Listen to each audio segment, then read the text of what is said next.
안녕하세요. 저는 건국대학교 철학과 재학 중인 최다영입니다. 반갑습니다.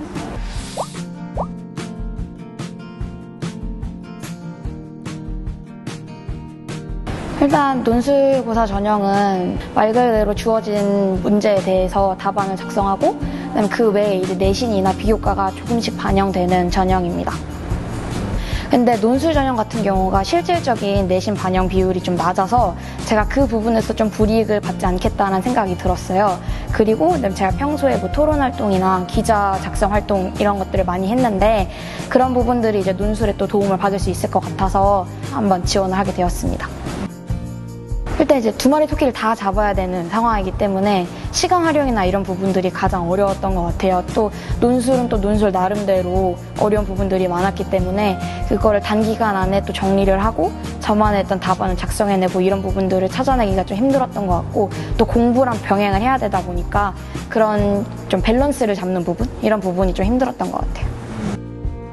개요를 쓰고 글을 작성하고 이런 게 좀 익숙한 편이었는데 그 과정에서 이제 저는 좀 다양한 사례들이나 관련된 어떤 사회 이슈들이나 이런 것들이랑 좀 연결을 해서 좀 비판점이라던가 이런 것들을 살려서 글을 많이 썼었거든요. 그래서 그런 부분들이 일반 학생들하고 조금 다르게 그런 관점에서 글을 썼었던 방법인 것 같아요. 이공계 같은 경우는 이제 수학 문제가 나오고요. 아무래도 인문계 같은 경우는 두 가지로 나눠지는데 인문사회계 1이랑 2로 나눠져요. 그래서 인문사회계 1은 저처럼 철학과 같은 어떤 순수 인문계 쪽에 해당하고 상경계열이나 경영계열 같은 경우는 인문사회계 2를 봐서 두 번째 문제가 약간 수리 능력을 조금 요구하는 그런 문제가 출제됩니다.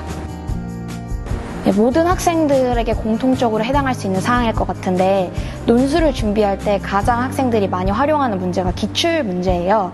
각 학교별로 스타일을 알 수 있고 어떤 출제 경향을 알 수 있는 부분이라 그걸 제일 많이 활용을 하게 되는데 제 기출문제 풀이했던 방법은 한 해 한 해를 굉장히 정성스럽게 푸는 방법이었어요. 일단 먼저 실전처럼 문제를 한번 풀어본 다음에 그 문제에 대한 답안을 학교 선생님이나 인터넷 첨삭 사이트 등을 이용해서 첨삭을 받아요.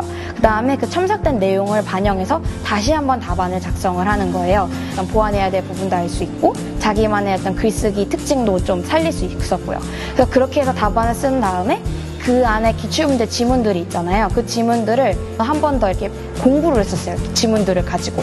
그래서 그 지문들에 나온 개념들이 논술에 많이 나오는 개념이기도 하고 또 배경 지식이 될 수 있는 부분이기도 해서 그런 부분들도 넘어가지 않고 한 번 더 이렇게 체크를 하고 넘어갔었습니다.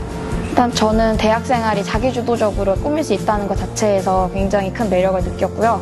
자기의 어떤 학과 생활뿐만 아니라 또 취미생활과 관련해서도 충분히 찾을 수 있었던 것 같고 그 외에 해외 탐방 프로그램도 제가 다녀왔었던 적이 있어요. 그런 부분들이 굉장히 건국대의 매력이라고 생각합니다. 지금 이제 입시가 얼마 안 나는 상황에서 많은 친구들이 긴장을 하고 있을 거라고 생각이 되는데 사실 저 같은 경우도 딱 지금 이 시점부터 논술 준비를 시작을 했어요. 여름방학 때부터 시작을 했으니까.